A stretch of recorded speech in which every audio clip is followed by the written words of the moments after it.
My name is Average Joe, and I'm a proud geek with expertise in movies, superheroes, and animation. My name is Beef Pork Ribs. I'm a fine repository of esoteric knowledge, which I suppose most people would qualify as geeky. Though I dabble in many fandoms, my main areas of expertise are anime, movies, and Belgian comics, with a strong recent insurgency of D&D. Our mission is to bring nerd and geek culture to the masses by sticking it all under the microscope. Welcome to the Bat Jar Podcast. Movies, comics, graphic novels, TV, cartoons, animation, nerds are geeks, entertainment culture. Hear it on the Bat Jar, Nerdy Power. Nerds and geeks, come gather around the scene. Come and join us in the Bat Jar. Come and tune into Average Joe and his team. Lots of room here in the Bat Jar. When the newest nerdy news drops, these podcast pals put it under the scope. DC, Marvel, Disney, Star Wars, cinematic, multiverses, mega Christmas, Strange franchise. Hear it on the Bat Jar, Nerdy Power. Hello there, and welcome to the Bat Jar Podcast, where we put nerd and geek culture under the microscope. Sometimes a telescope because it's just so big. Well, we got some dooms delays right out of the gate here. So what's interesting is most of these are kind of minor, like they're all like 1 week. And you're like, what's the point of moving a release date 1 week? Is it going to make that much of a difference? I'm sure the marketing guys would know. Well, like, for example, the Uncharted movie, which wasn't even going to be coming out in 2021. It's scheduled to come out in February 2022. It's now coming out a week later, from February 11th to February 18th. Okay. Because reasons, I guess? I guess every studio is just trying to, like, if they change one release date, they have to change others because they don't want to have their movies in competition. Because, like, Sony also delayed the Venom Let There Be Carnage release date 1 week from September 17th to September 24th. I guess I can understand that, but then, don't you think they should have just thought of that before they... I don't think 1 week makes that so much of a difference. Yeah. Well, I don't know. It depends, like... The thing is, I feel like a week makes a difference for certain things. Like, if you've got, if you are doing, like, I don't know, if you're aiming to have your movie come out around a specific holiday, for example, then I can see it making sense to delay something, like other things 1 week and move it around so that that one, like, weekend is still the one where you have it. But... I don't know, I feel like there aren't that many that do that. Yeah, the only justifiable reason for me to see at this point delaying a movie a week is if another movie's release date change has then had it arriving on the same day as your movie. Well, I mean, Christmas. But even then, like, for example, Shang-Chi, that was moved to September 3rd, which was the day that the Resident Evil movie was going to be coming out. And I see here the Resident Evil movie has now been moved from, what is this here? September 3rd till November 24th. So actually that's a bigger hop and a skip. Yeah, I mean, some of these make sense, but I think some of them is also just trying to see what the climate's going to be. I don't think they necessarily... I feel like some of these pushbacks are probably temporary, and that's why you keep having them, is like, well, we think it's going to be okay by then, but if not, we'll do something about it. Yeah, I don't know anything about Resident Evil, but the movie now has a subtitle that's called Welcome to Raccoon City. Yeah, it's... Does that mean anything to you? Yes, Raccoon City is where it happens. The Resident Evil... Or, is it... Yeah, Raccoon City, yes. I only know that because of a Starbomb song, or I'm making that assumption. Yeah, because I know that Raccoon City is a place where there are zombies. Okay, well there you go. So it's there. To me, it sounded really random, but you're saying it's part of the universe. Or I'm completely wrong, and they took something from another video game zombie universe, but that seems unlikely. A movie that has had its release date kind of bumped up actually is called The Hitman's Wife's Bodyguard. Oh god, they're making a sequel to that? Yeah, so this is a sequel to The Hitman's Bodyguard. It was supposed to be coming out in August, but now it's coming out in June. Is it still is it the same actors that are going to be involved, or? Yeah, Ryan Reynolds and Samuel L. Jackson are there, and someone's playing the wife. Presumably the same one who played the. Wait, read the title again. The Hitman's Wife's Bodyguard. Okay, never mind. Because we have met. Yes, never mind. We have met the Hitman's wife. Wait, have you seen the Hitman's Bodyguard? No, it didn't really interest me. Oh, okay. I mean, it wasn't a great movie. It was pretty much exactly what you expected once you saw the trailers, and most of what's in the trailer is what's good in the movie. But, you know, it was entertaining enough, and it was Ryan Reynolds and Samuel L. Jackson. So this is being made by, put out by Lionsgate, and they're kind of a smaller studio, so maybe they're just hedging their bets and being like, why not? Let's just put this out sooner. Maybe we'll make some money. I feel like it's funny enough, we keep talking about that other Ryan Reynolds movie. We just keep saying, well, they should just put it out. Just do it at this point. I feel like that might be the mentality that Lionsgate has with this movie. Yeah, well, I won't see it either way, so.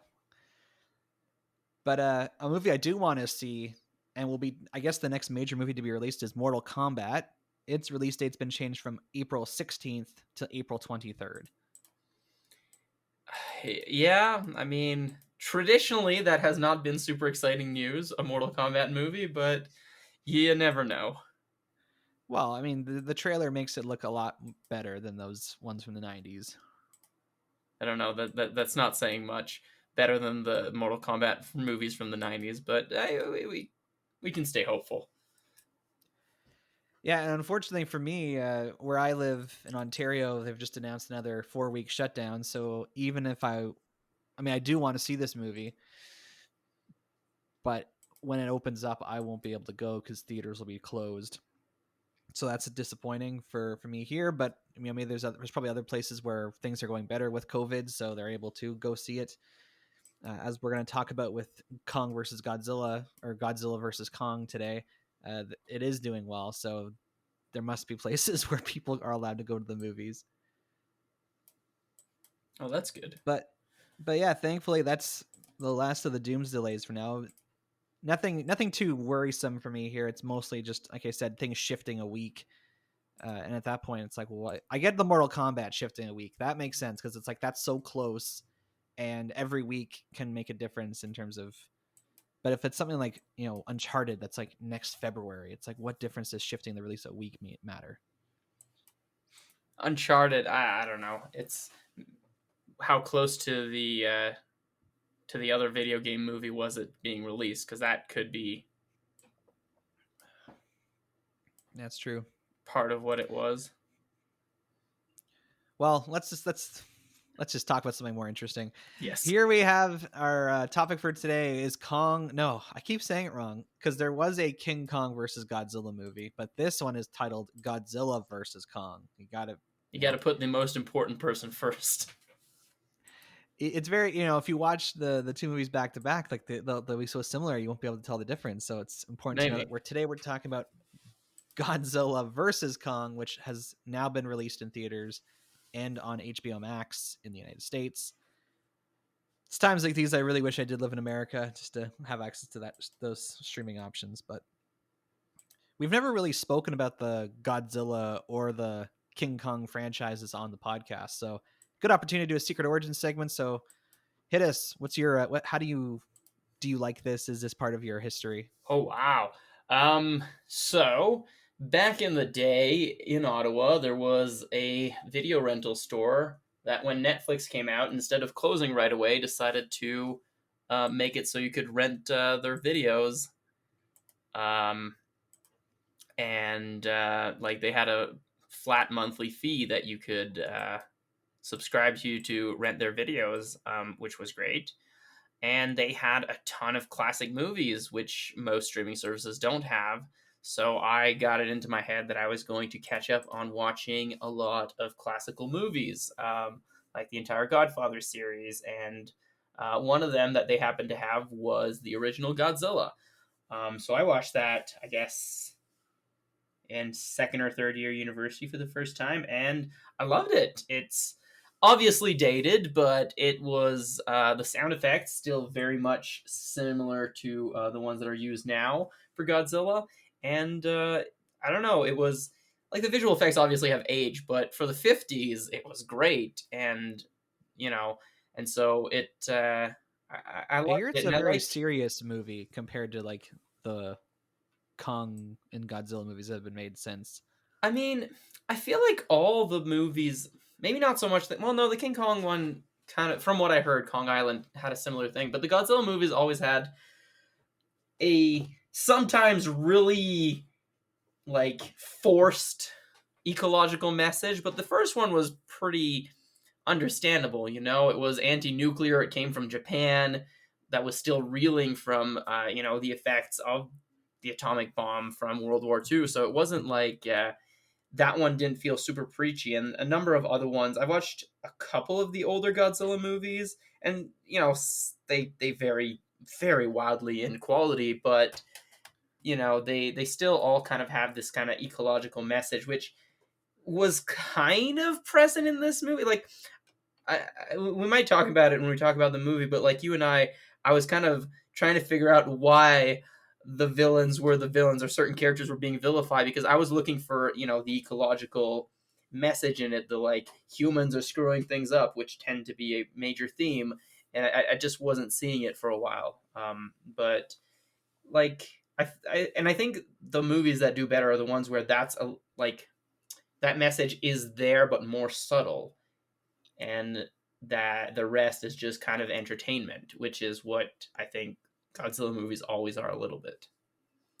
So you watched the original one in your university days, and you've said you've seen a couple of the other ones. Yeah, I think I watched Godzilla versus Mothra, the like old one, and I've also watched the Godzilla that was a prequel to this, as well as Shin Godzilla, that came out more recently. And the prequel was. I think everybody made the same criticism. Why is it a Godzilla movie? You don't see Godzilla until like 2/3 of the movie, and even there, it's not even a full shot of him. I thought that was a little bit ridiculous, but it worked out, and it spun off. It spawned this kind of monster universe, or Titans universe, because Monster Universe is the Universal monsters, right? It's hard to keep up with all the like universes we're trying to do. So, coming off of the heels of our episode last week about fans, would you say you're a fan of Godzilla? Yeah, you know what? Not a huge fan, but I'd say I'm a fan of Godzilla. It's a good franchise. I stand by it being pretty solid. And what about the King Kong side? Have you explored that very much? Barely at all. No, I haven't seen any King Kong movies actually. Other than the one than this one, I had not seen any King Kong movies. Oh, that's interesting. That means we're in good contrast, because I would say I'm a very casual King Kong fan. I saw the Peter Jackson King Kong movie from 2005 when it came out. I still have it on DVD. And I don't know why I didn't watch Kong Skull Island when it came out. I think there were just other movies coming out like Power Rangers and Logan that were coming out around the same time. And I was like, I've only got so much money to go at the movies. So I just didn't prioritize it. Fair enough. But I've also had the opportunity to like watch the original 1933 King Kong on TV. And it's funny because if people who don't know, the 2005 version that was directed by Peter Jackson is essentially a remake of the one from the 1930s. Like, it's even set, like, the 1933 film is set in like what is present day for them in the 1930s. The 2005 film is also set in the 1930s. So in many respects, the Peter Jackson King Kong is very similar to the one from 1933. What you get from watching the original one is, of course, the appreciation for the stop motion animation the practical effects that are on display, and even some of the, because someone pointed out on YouTube that King Kong from 1933 was the first protagonist of a movie that was not a human actor. That's pretty impressive, actually. That he was like a special effect, essentially. Yeah. So, despite not having watched Kong Skull Island, I would say I'm a casual King Kong fan. And as far as Godzilla is concerned, most of my knowledge of Godzilla and his universe comes from watching Cinemassacre videos on YouTube.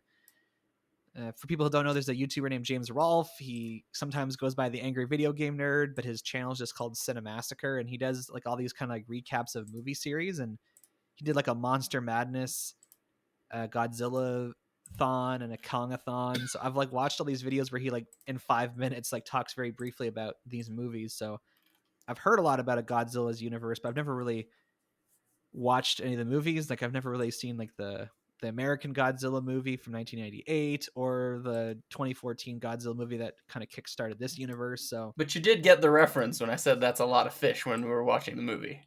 Yes, I did. Yes. All right. So I have a general awareness of Godzilla. The whole concept of like, kaiju monster movies has never really gotten my attention. I guess because I grew up watching Power Rangers, I'm used to watching like giant robots fight giant monsters, and that's kind of like that's probably why I enjoyed Pacific Rim as much as I did. Yeah, that's understandable. Organic on organic fights just I guess don't do it for me. There's got to be some kind of metal involved. It wasn't this movie wasn't metal enough for you. Although, well, we'll see. So before we go any farther, I want to talk about this idea of like the versus movie. Why? Like this movie is totally predicated on the idea of Godzilla and King Kong fighting each other. And this is the latest in a long line of movies that are something versus something. Kramer versus Kramer. Oh, I thought you meant Predator. universes when you said versus. Like that's what I got. Okay. No, like versus, like VS, like Yeah. putting two characters or ideas in conflict with each other, like cowboys, and that's cowboys and aliens, isn't it? Is there a movie called Monsters versus Aliens? Yes, it's an animated movie. It's old and not very good. Yeah. Anyway, there's this long trend of versus movies, and I would be curious if you have a sense of like why those are so popular. I mean, I think for the same reason Screw Attack exists as a channel. Because people just love to say who would win in a fight. I mean, there's literally a card game I know that is predicated on that. You have characters, a setting, and the stakes or a special circumstance, and you put characters, and you basically have to argue why this character would beat this other character. I feel like it's also, we were talking about fandom. It's kind of like an extension of, my fandom is better than yours, because that is something that happens a lot, but also, the idea, what would happen if, the what ifs is very strong for this kind of a movie, right? It's like, what if, Darth Vader had fought Yoda, I don't know, when after the Clone Wars or after Order 66, what would have happened if, there's so many theories, and people, as Marvel has demonstrated, love theories. And I think that just kind of goes into that thing. It's like, you take people who have similar powers and you analyze, well, which one would actually win in a fight? Which, to be fair, anyway, this movie had an interesting view on that, but I think that's what it is, because even Batman v Superman, that wasn't a movie, that was a comic first off, and it had that idea. Well, you've got the two most popular, or at least best-selling, comic book franchises of all time.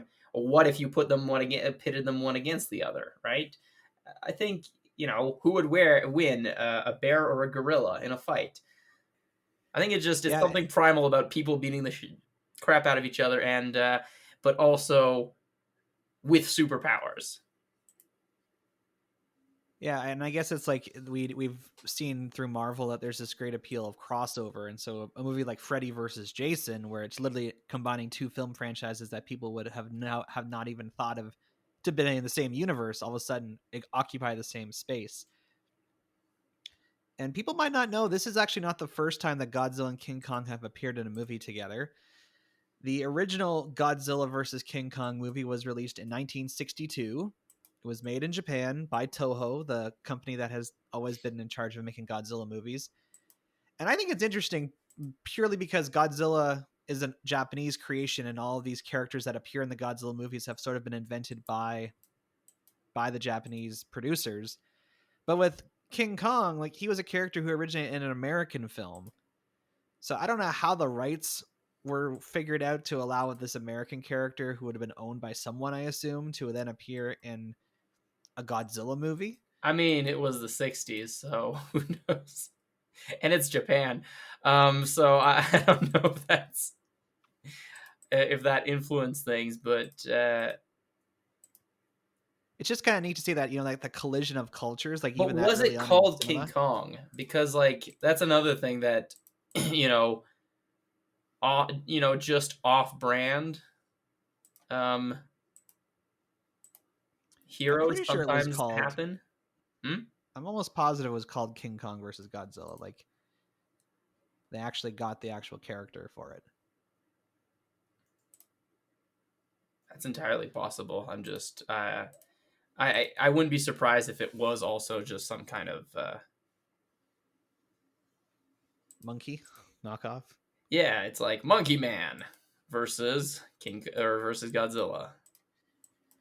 It's also interesting, this film is only like the fourth in the Godzilla series. So this conflict, or this crossover with King Kong, came fairly early in the Godzilla film history, which I just presumed that they would, do a bunch of their own original stuff first and then get to other characters. But I guess King Kong, even in Japan, was popular enough as a character. They were like, no, we got to get him in there.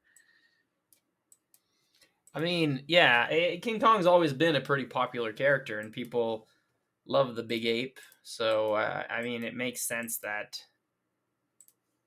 you'd focus around him. And maybe it was also just to get some brand recognition, right? So, like, earlier in the series before it became super popular.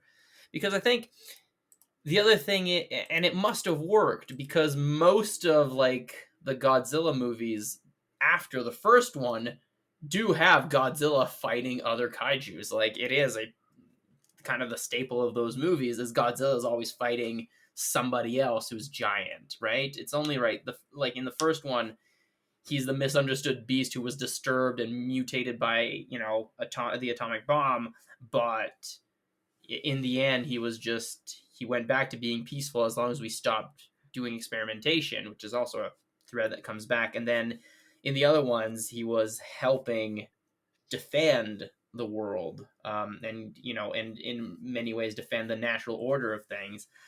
But I don't know exactly what the other ones were before, but it might have been what kind of started this idea of pitting Godzilla against other creatures. And I haven't watched it yet, and I don't know if I ever will, to be honest, but the original Godzilla versus King Kong does end in kind of like with an ambiguous ending as to who won the fight. I guess there were like rumors that they filmed alternate endings to suggest that each character won and they'd play those versions in the countries of their character's origin, but that's, as far as I can tell, that's just a rumor. And I think people were kind of miffed that, the movie ended in like, and I guess a lot of these versus movies actually end up doing that. Like, they don't like having one character being proven to be definitively less powerful than another. I mean, it's hard because, again, you're dealing with fans of both sides usually when you're making this, and you don't want to upset 50% of the audience, but at the same time, you also do want to have an interesting fight. So it can be tough. So flash forward from 1962, when King Kong versus Godzilla comes out. Flash forward all the way till 2014, and a new Godzilla movie comes out in America. And of course, because the 1998 Godzilla with Matthew Broderick was so, let's say, not loved by people, both here and in Japan, there was a lot of, I think, skepticism around doing another US based Godzilla movie. Especially Which- because Japan was making one like a few years later.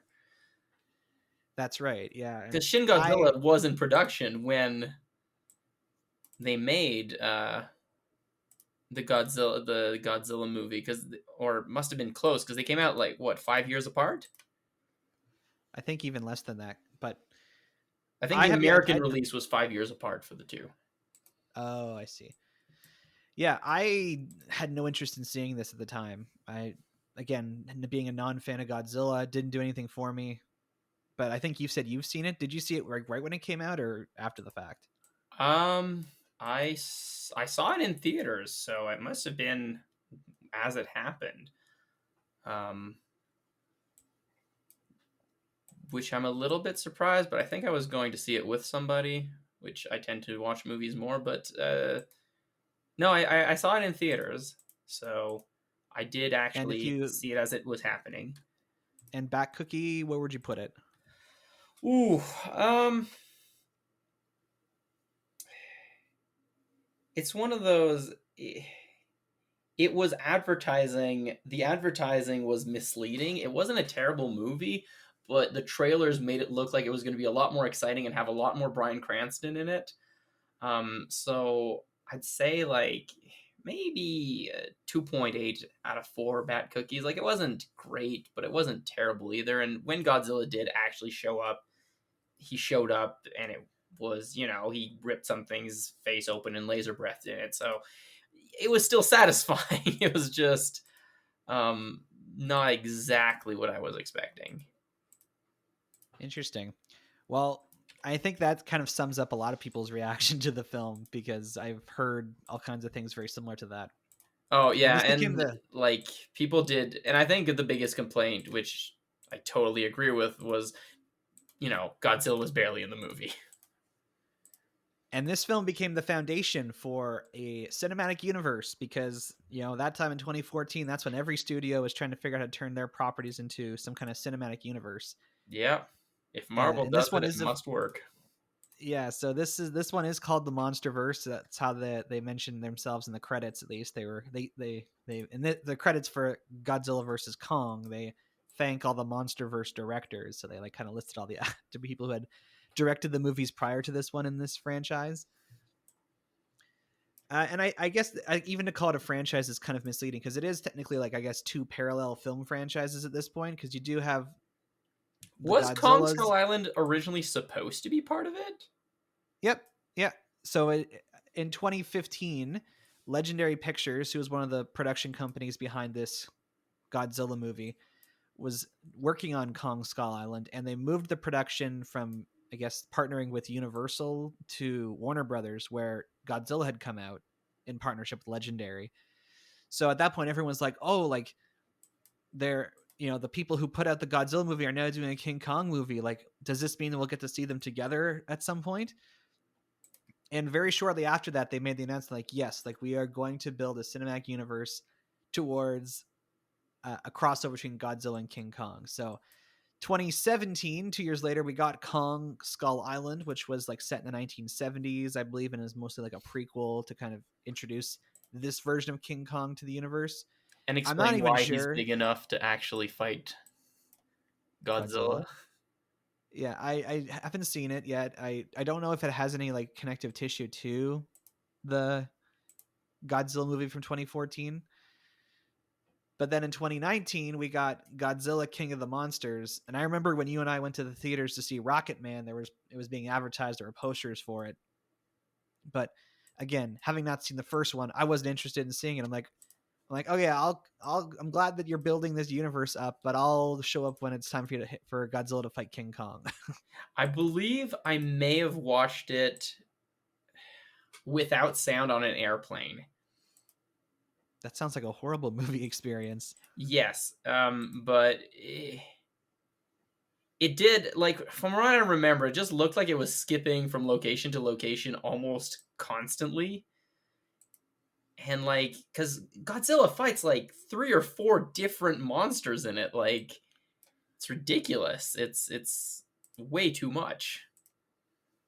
Well, I have a friend who's really into these movies, and he seemed to really enjoy it. So I guess there was at least some portion of the audience that was really in for that movie. I suppose so. And I'm kind of torn with this because, again, I wasn't invested enough to like check out each installment in this shared universe before showing up to like the big crossover. And we've like criticized things like Justice League for not giving enough space for each character to have their own story before trying to do a team up thing. So I'm like, I guess it's good that they did it, but it didn't really benefit me because I didn't choose to go out and watch those things.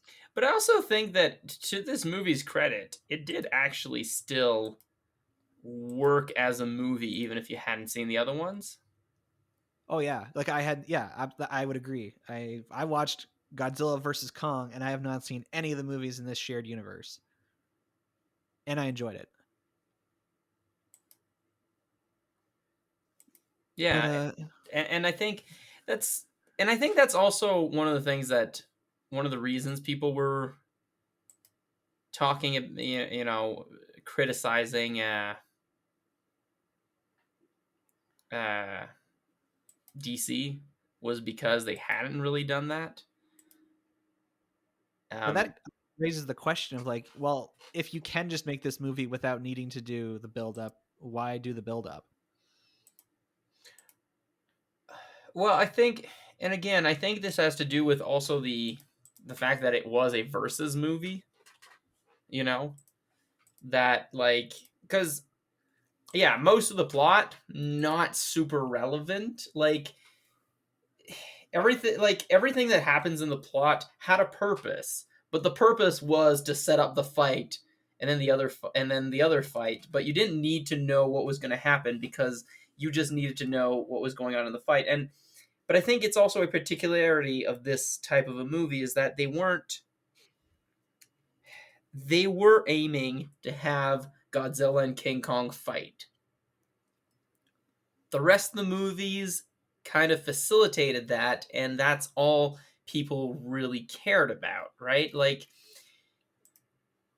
if you look at other universes, like even like the Monster Universe or the Universal Monster Universe, they're trying to... The Dark Universe, I think is that what it's called? Okay, but they're trying to have people kind of like reinvested into things that haven't really been relevant for a long time, but they're trying to make them share a story. But when you have the kaijus, you could just say, yeah, they just exist in the same place, and look, one of them has angered the other one. They're gonna fight. Like, I feel like even just like, I think King of Monster may have set up that plot device that, Godzilla can sense other kaijus, but beyond that, I mean, who cares why they're fighting? They're fighting. It's what we want to see. Well, let's just get into it then. I think you've already kind of done it, but what would you say is the Blu-ray case description for Godzilla versus Kong? I made a promise to protect her. He did the same. It's Godzilla. We need Kong. The world needs him.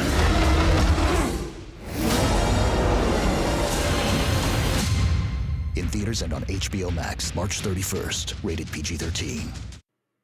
You've seen Godzilla. You've seen Kong Skull Island. Wouldn't you like to see them fight? Well, as it turns out, if King Kong leaves, he gets attacked by Godzilla, leaves his island, he gets attacked by Godzilla. And Godzilla's attacked, so we're using King Kong to try to fight Godzilla. Kind of. Watch them fight! Not my best one, but I do think it does play into the slightly confusing aspects of some of the things that were happening. Yeah, so I mean, if you guys are just trying to get a sense if it's worth your time or not, it is exactly what it promises. Godzilla and King Kong fight. I mean, it's not an hour and 2 hours of just them fighting. Like, there's things that happen, but I felt satisfied. Like, I walked into this kind of wanting to see some cool monster fights, and I feel like I got that. Yeah, I mean, if you're expecting the plot to be something very elaborate, then yeah, you might get disappointed. But if you are expecting the plot to be two monsters fighting, which is what was announced, then you shouldn't have any problems. Surprisingly, the critics are giving it a 76% on Rotten Tomatoes as like their average. Interesting. I guess that means that like even movie critics can appreciate that like this is not meant to be like an Academy Award winning Best Picture film. I suppose. What would you guess the audience score is hearing that the critics say 76? I'm going to say the audience score is... I'm going to say in the mid-80s. 94%. Oh, wow, that's even better. Because, well, as we were... I don't know if we were talking about it when we started the podcast, but there is representation, which people love. And there is, a giant monster. And Some would say like, two. yeah, no, I'm glad people were expecting it, like, weren't disappointed by what it was being what you thought it would be. To my delight, the movie has done very well box office wise, pandemic scenario considering. So in the first 3 days of its release, because it came out on Wednesday, March 31st, because you can't have movies come out on Good Friday. That's just in bad taste. It's made almost $28 million. 28 million. Wow. I mean, for a pandemic movie, that's pretty good. I mean, bear in mind, Raya and the Last Dragon has been out in theaters for pretty much a month now, and it's only made 31 million. Yeah. See, we didn't want any more Disney shenanigans. All we wanted was to see monsters beating each other up.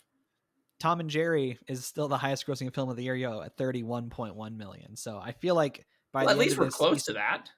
Yeah, by the end of this Easter weekend, I think Godzilla versus Kong will have outpaced Tom and Jerry.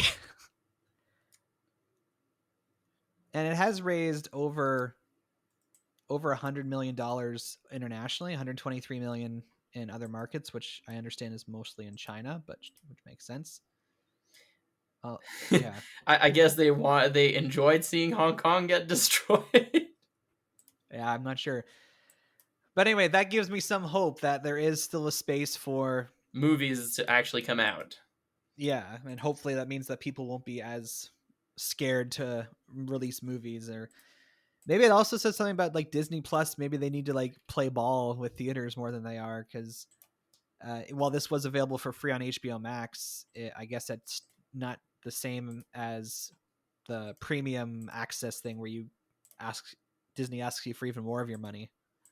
Yeah, I think that's actually that is probably the most encouraging thing for me about it, is that I mean, ultimately that's what you want, right? Is we want the movie theaters to still exist after this is all over.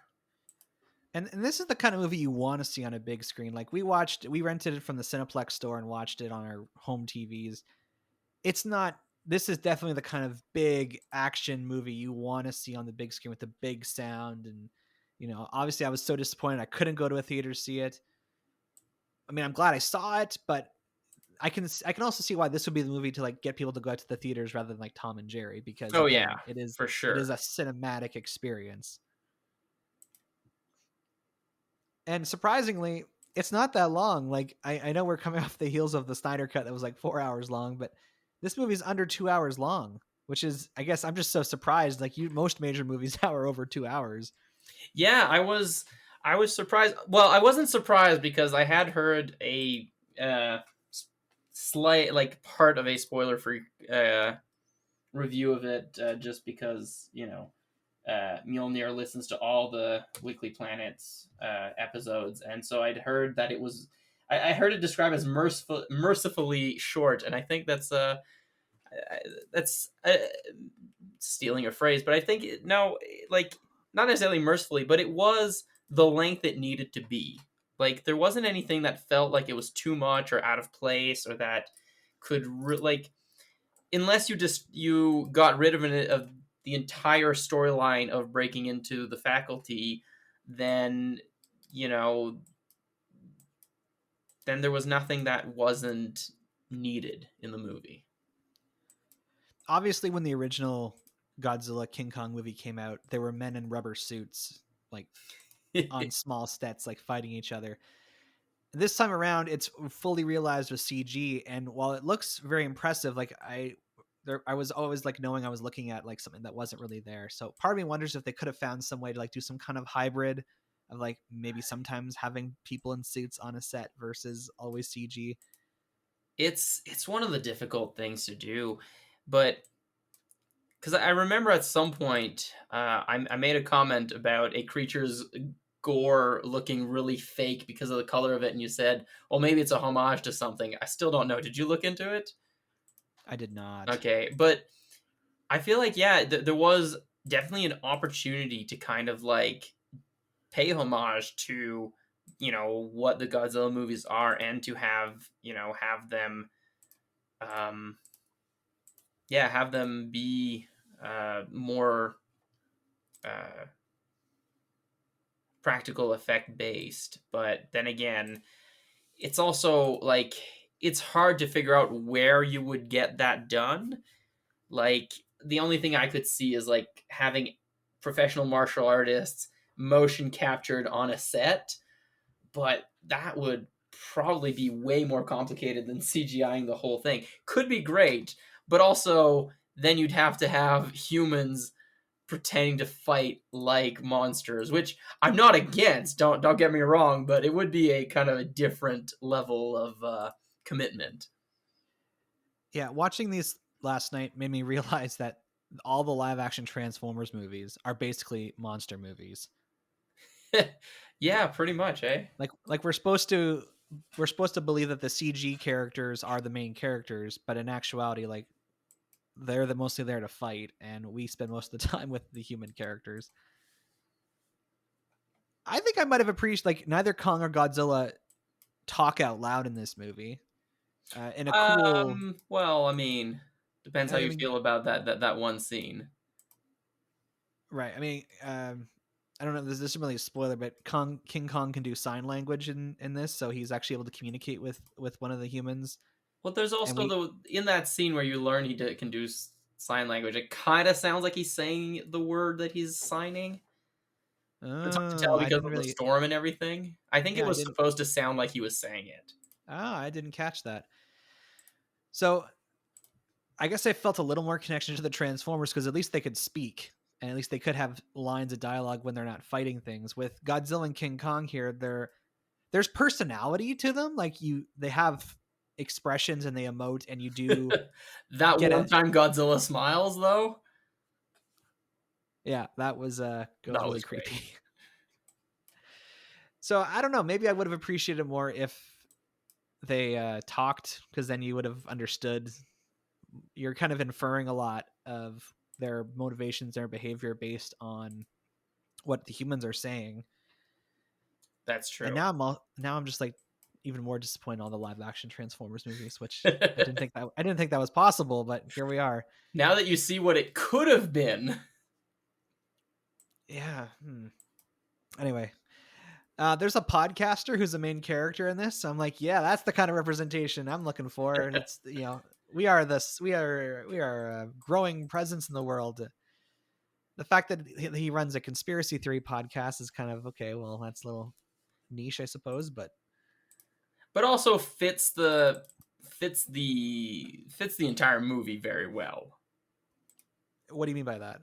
Like I don't know, you were talking about like the COVID references that he embodied as well, but I feel like you kind of needed to have a little bit of a conspiracy theorist given what was happening. Right. I don't know. Like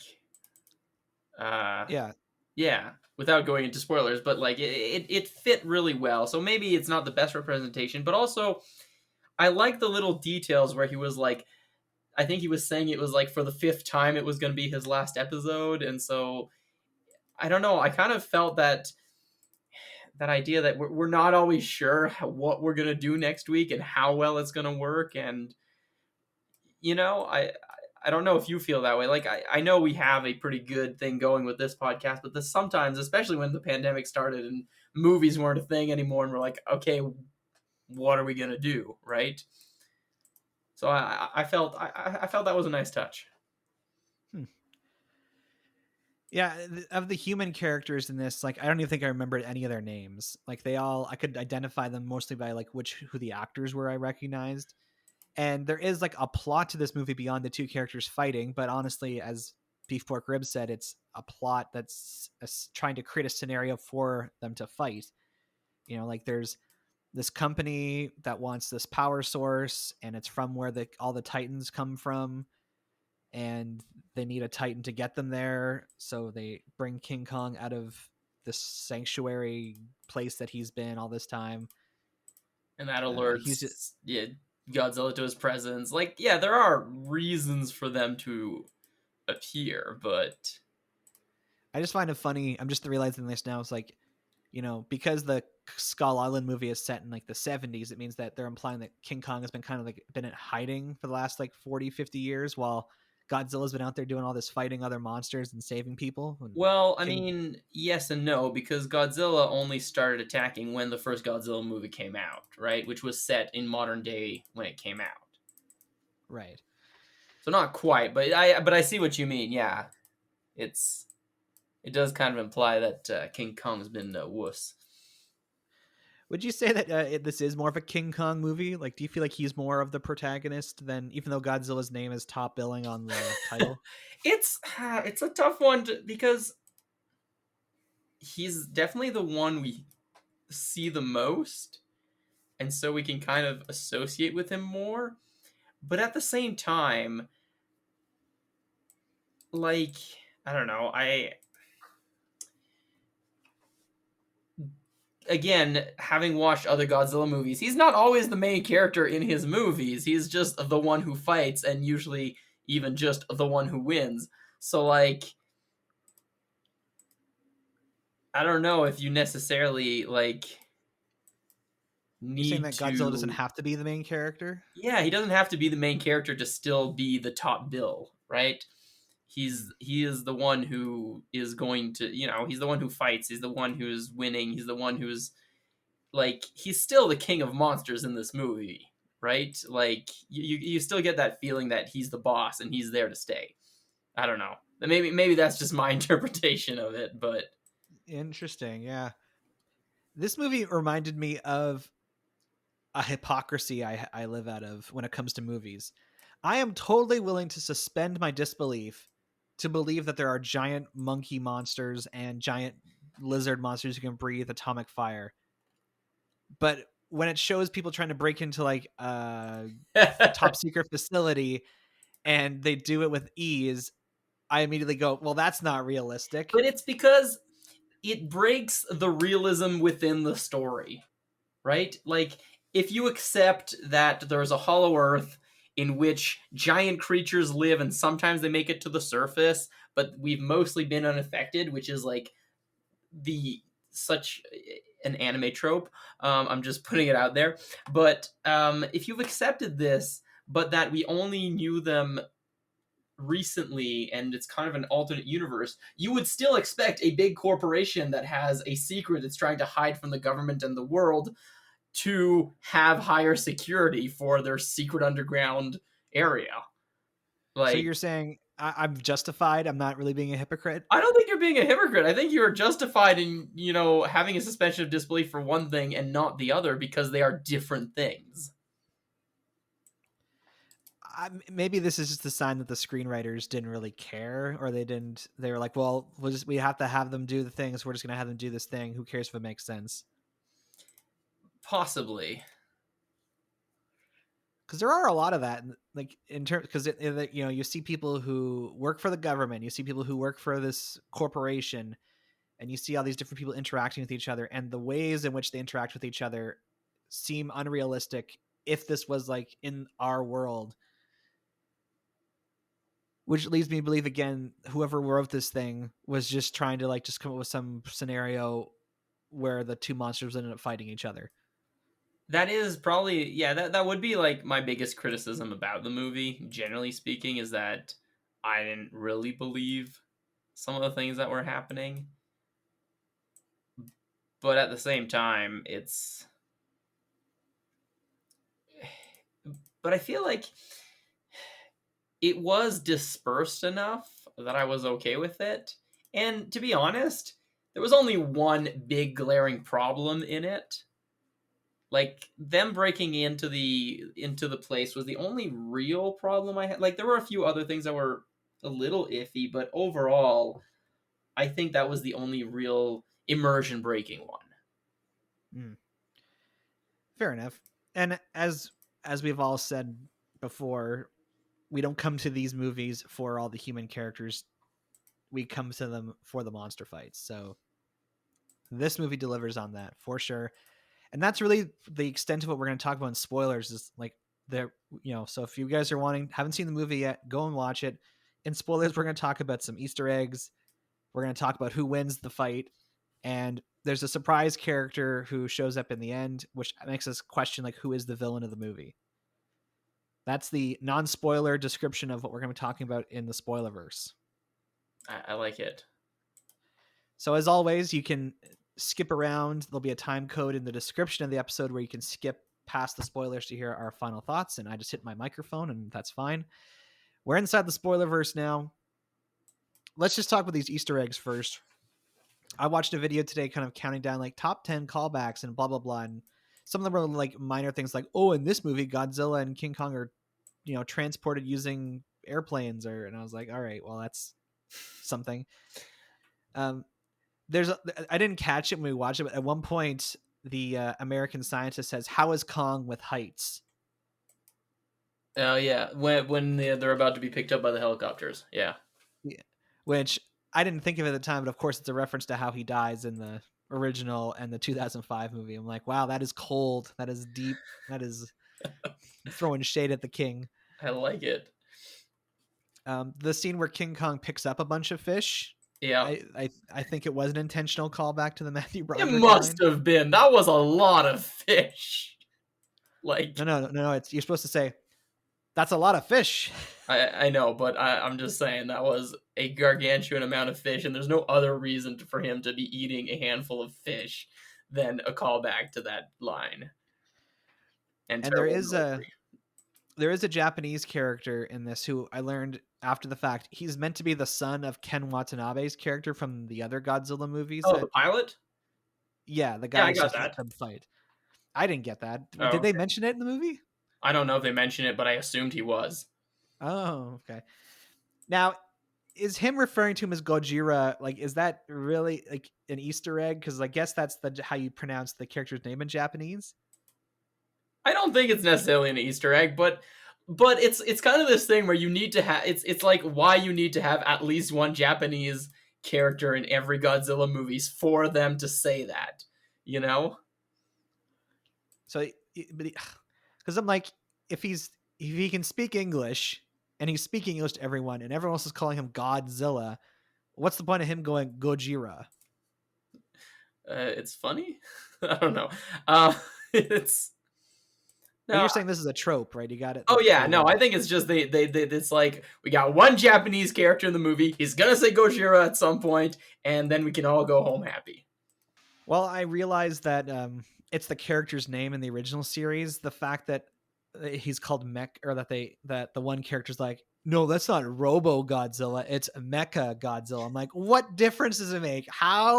What about him makes him Mecha versus Robo? How pedantic are you being here? Yeah, no, that was a little unfortunate, but I didn't mind it because it was a reference, but no, you're right. It was kind of dumb. And like that one more than the other one, like, cause at least the Gojira, he said it very naturally, right? He was just in a conversation. He just pronounced it slightly differently, right? And he had a bit of an accent when he was speaking anyway. So it made sense. Whereas that was just like, oh no, look, we said the thing. Yeah. I mean, if you're going to go to the length of like building a robotic version or a mechanical version of Godzilla. You might as well just call it that, I suppose. That was obviously But I feel like that was you're right. They should have just called it Mecha Godzilla from the beginning, not have somebody correct it. That felt like a wink to the audience and took me out a little bit. But the idea of calling it Mecha Godzilla, I had no problem with. Now, you pointed out that in the original Godzilla franchise, Mechagodzilla actually comes from outer space. Yes, as I recall. I'm still a little iffy on that one, but I'm pretty sure Mecha Godzilla comes from space. So they kind of toy with that idea a bit because they explain that while he's constructed by humans, his mental powers or whatever come from one of the head or two of the heads of King Ghidorah, who was like killed in the last movie. So there's still like an alien element of his makeup. King Ghidorah was an alien? I think that's what I heard someone say. Oh, okay. That would make sense. But yeah, I was kind of spoiled for Mechagodzilla, unfortunately. I think I saw an article like the week before. It was like final TV spots features Mechagodzilla, and I'm like, if you're gonna have him in the movie, one, why are you putting him in the promos? And two, like, why are the jerks making these articles like highlighting the fact that there's a huge spoiler? I don't know. I knew he was one of the favorites to be appearing. Like I had seen speculation about it, but I hadn't seen somebody who had like confirmed that it was going to be him. And in a very classic like versus movie situation, it's like, yeah, the two characters fight themselves for a while, and then all of a sudden like a threat emerges that requires them to team up. Are you pleased with how they just chose to include Mechagodzilla here as like the thing for them to unite over? Oh yeah, I was real. As soon as I saw that, I was like, oh yeah, that's what's gonna happen. Like, it was obvious they weren't gonna just let Godzilla win because too many King Kong fans exist.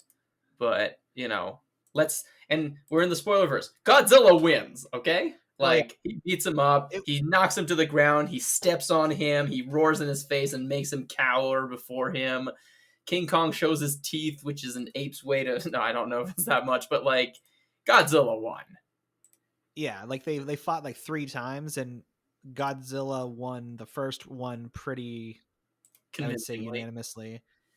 The second time, King Kong technically wins, but that's only because he found this super axe that essentially gave him the ability to... Okay, but by win, you mean he knocked him down once. He wasn't, like, winning the fight. He managed to knock him down. If this was a boxing match, I guess he would have won the round by essentially, like, the timeout kind of thing, as opposed to a knockout. Is that a fair comparison?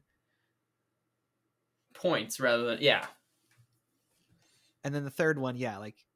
And we were talking about this during the movie. It's like, if you even just look at the way their biology, it's like Godzilla has claws, he has stronger skin, he's got the range attack, like he's got a tail that he can whip around. Like, the only advantage King Kong seemed to have was speed and intelligence.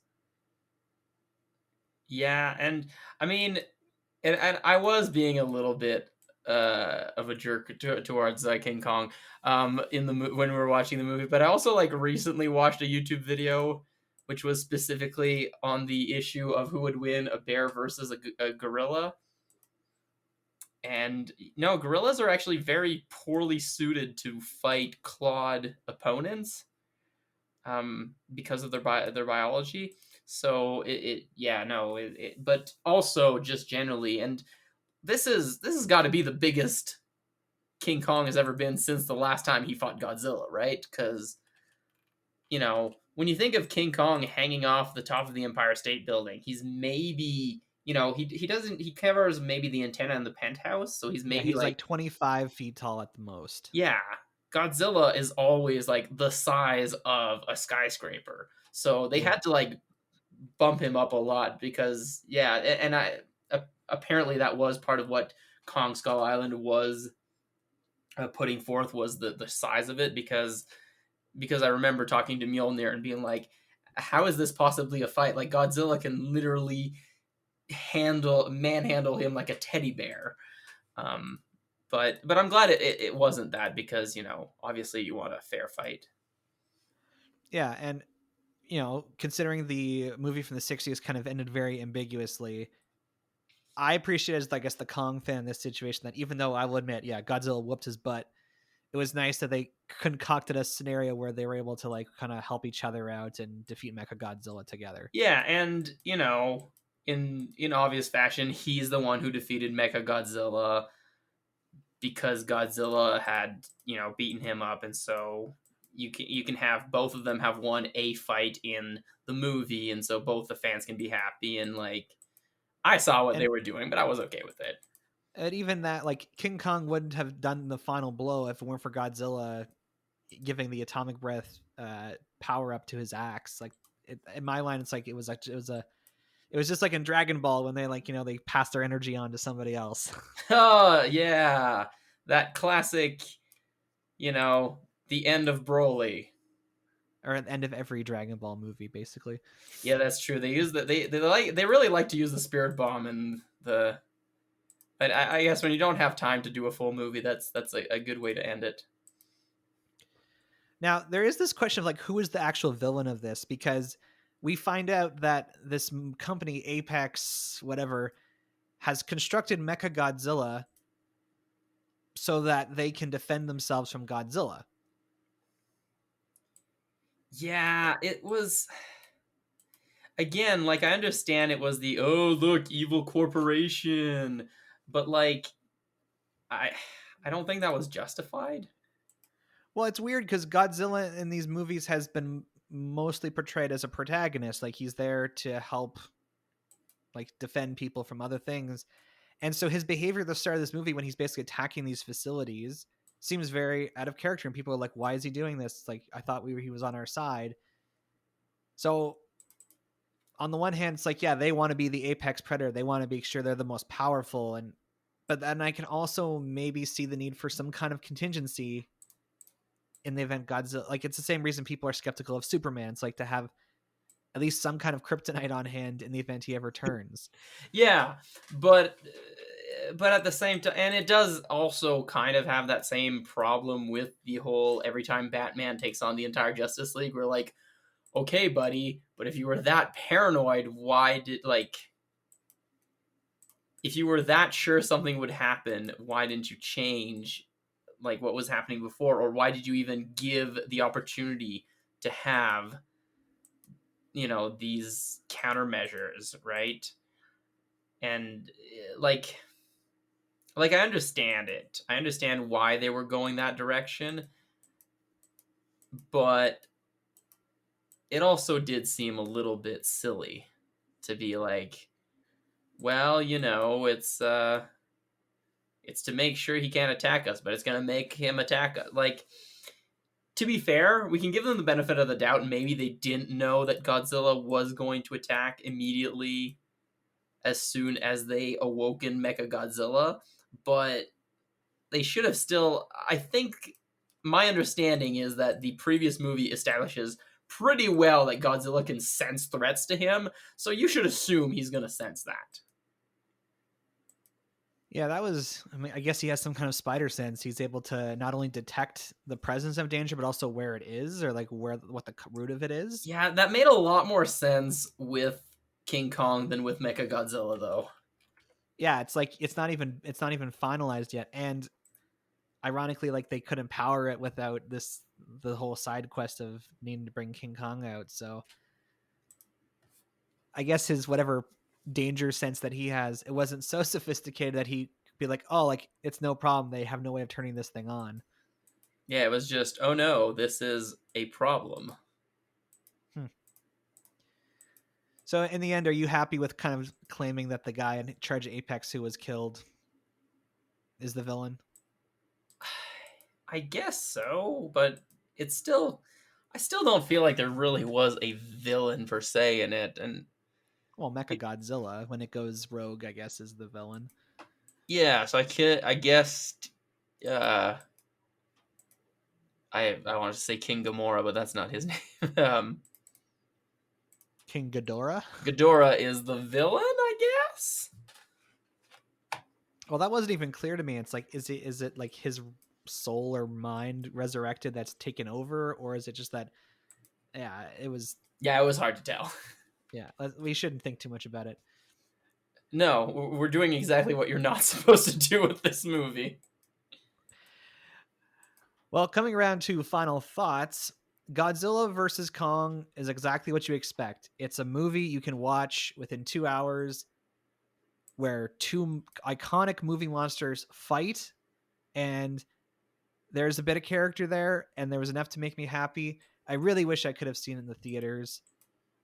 I'll probably give it, I don't know, 3 out of 4 bat cookies. Yeah, I think it was entertaining. This is the best movie we've watched since Shutdown. I think it has officially dethroned Bill and Ted, in my What opinion. about Raya? Oh, this is better than Raya was. I'm sorry. I like what? this. I like this better than Raya. I enjoyed Better it. than Zack Snyder's Justice League. How Well, dare you? definitely. that wasn't even in the running. What? I watched it for a second time this week. I really liked it. I just get irritated every time I see Restore the Snyderverse because I'm like, no, there's no need. It wasn't that good, guys. Right. Yeah, I agree. I cut you off, but just for the record, I do not think we need to restore the Snyderverse either. See, the thing is, and I was listening to Mjolnir listen to a podcast about it, and I realized the more I think about this movie, the less the more problems I find with it. The Zack Snyder cut, like, the more I think about it, the more this shouldn't have needed an entire movie, like a 4-hour mini series to explain what the point of the movie was. But if this is really Snyder's original, vision for the movie, then yes, his movie needed to be 4 hours long. That's not really a movie. No, I was cutting you off in terms of giving your back cookies to. Oh, Godzilla sorry. and Kong. Yes. I think I said 3.2. I meant to say 3.2. So 3.2 bat cookies. I liked it a lot, and that might be lower than what I gave Raya, but I still like this movie better. Raya. Right. We gotta remember. I couldn't remember which one was the right one. I just knew we were saying it wrong. So Godzilla vs. Kong is in theaters where theaters are open. We were able to watch it because on the Cineplex store, you can rent the movie for a premium price, or if you have scene points, you can redeem scene points. If you live in the United States, you can watch it for free on HBO Max, you lucky people. I say if you're looking for a big monster movie, this is the one to watch. If you want to reach the show, you can send us an email at batjarpodcast@gmail.com. Or you can tweet us at The Bat Cookie Jar. You can find the Bat Jar Podcast wherever you listen to podcasts, including YouTube, because we got a channel. Share our posts on Facebook, write reviews, give our shows a rating. This will help all people join us inside the Bat Jar, and we appreciate it dearly. All right, it's time to go into the Bat Jar. Find out our topic for next week. We've had a couple weeks in a row now of new releases of things. So there isn't a new thing coming out now until Mortal Kombat, which is now at the end of April. All right, what do I got here? Oh, no. Oh, well, you'll be happy about this, beef pork ribs. Is it one? JoJo's Bizarre Adventure. Yes! I could not be happier. I just started watching part 4 with my wife. We'll be able to talk about all the madness and craziness. We'll have to establish a little bit more what we're specifically talking about before we get into it, though, because like the One Piece episode, I could talk about this for hours. Well, since it's the first time we're really looking at it beyond mentioning it during Memory Lane, we'll probably have to be in a general introduction to the whole franchise and what makes it unique. So we're talking about the anime franchise called JoJo's Bizarre Adventure next week, everyone. I only really know about this because of beef pork ribs and memes, because there are a lot of memes featuring characters from the show. So many memes. So yeah, buckle up. Happy Easter to everyone who celebrates Easter, and even those who don't, I'll say it again, happy Easter. Join us next week when we talk about JoJo's Bizarre Adventure. And until that time, I'm Average Joe. I'm Beef Pork Ribs. Catch you on the flip side.